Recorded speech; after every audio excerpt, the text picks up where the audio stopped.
साहिबां नूं वटिया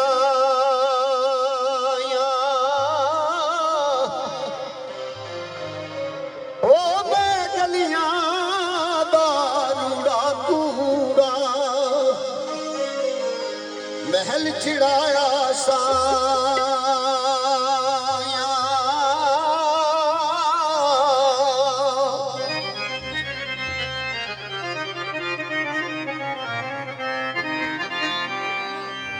यार जिन्ना दे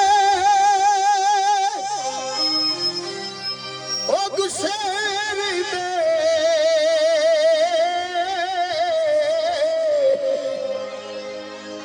अते की नादा जूना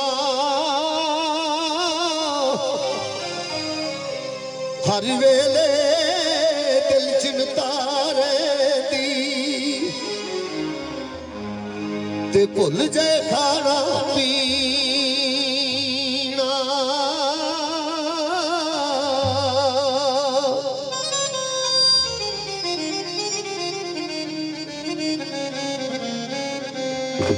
लै हुण यार हवाले रब दे अत वेले नी 4 दिनां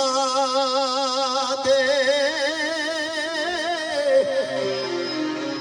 उस दिन ईद मुबारक होसी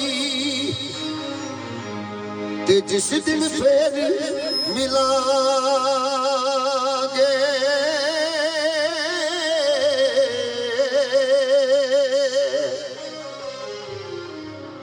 जनाब शुक्रिया अदा करने की मेरी तरफों ढेर मुबारक जी इस खुशी के मौके पर